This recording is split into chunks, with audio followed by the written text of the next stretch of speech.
सुख कशात वाटतं? हे आपण केलं नाही, हे देवाने केलंय. कुणाला वाटतंय? साधू संतांना वाटतंय, बाकीच्या शेतकऱ्याला वाटतंय मी कष्ट करतोय म्हणून माझी शेती पिकते.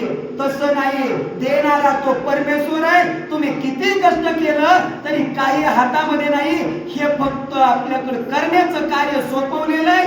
आणि तसं वानर म्हणले, हे आपण सीतेचा शोध करायला आलो, व्याकुळ झालो. आणि व्याकुळ झाल्यामुळं रामानं कृपा केली आणि ही अप्सरा आपल्याला जिवंत करण्यासाठी पाठवली. माया मायाचे माय शक्ती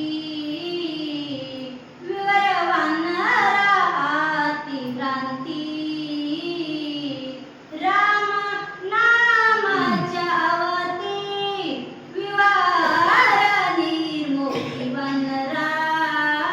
वानराची मुक्ती राम नामाच्या जो जप केलेला आहे, जो राम नामाचं त्या ठिकाणी स्वतःच्या मुखातून गुण वर्णन केलंय, त्याच्यामुळं आपल्याला या विवरातून बाहेर निघण्याचं सामर्थ्य रामाच्या नामामुळं भेटलंय. नाहीतर आपण विवरात वाचलो नसतो, असं वानर त्या ठिकाणी विचार मांडत आहे. करता श्रीरामाची भक्ती भक्त बांधू न शक्य भ्रांती. राम नामाची आख्याती विहरण मुक्ती वानरा. राम नामाची भक्ती जर केली तर त्या ठिकाणी कसली बाधा कशातही अडचण येऊ शकत नाही. पण नाम जर घ्यायचं म्हणलं तर आपल्या मुखालाच येत नाही. आपल्याला त्या ठिकाणी वेळ कशाचं लागलंय तर संसाराचं वेळ लागलंय.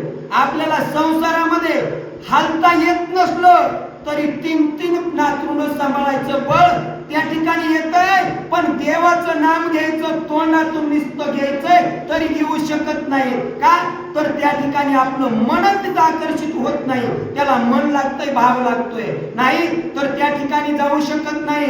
मग या ठिकाणी रामनामाच्या वर्णनामुळं आपली मुक्ती झाली.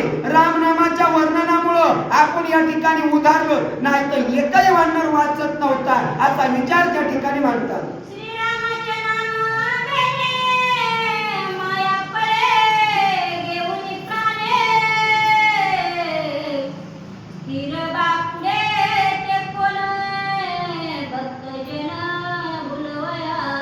बघा, माया माया सर्व या संसारामध्ये जे आपण गुरफटलो, कशामुळे गुरफटलो तर मायेमुळे गुरफटलो. बाकी काही घेणं नाही. फक्त मोह माया जी आहे तिनं जरी एकदा चिटकली ना ती बाजूला निघतच नाही आणि आपल्याला त्या मार्गाला नेल्याशिवाय ठेवत नाही. आणि तशी अवस्था मायेनं केली. परंतु रामनामाच्या वरती असल्याच्या नंतर माया काहीच करू शकत नाही, ती आपोआप बाजूला जाते असं त्या ठिकाणी नाथमाऊली बोलतात.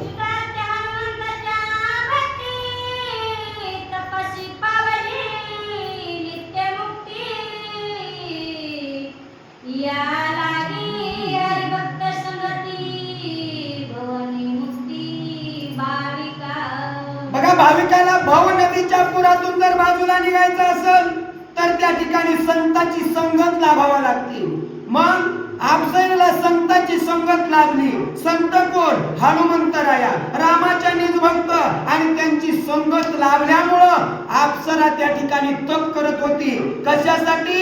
आपले या ठिकाणी उद्धार करायचा आहे. आणि तो उद्धार करण्याचा त्या ठिकाणी मार्ग जो आहे तो आज सफल झालेला आहे. हनुमंतरायाची भेट झाली. संतांचं चरण तिच्या त्या ठिकाणी रहिवास ज्या ठिकाणी होता त्या ठिकाणी लागले आणि पावन त्या ठिकाणी विवर झालं. तिचा उद्धार झाला आणि ती पावन झालेली आहे.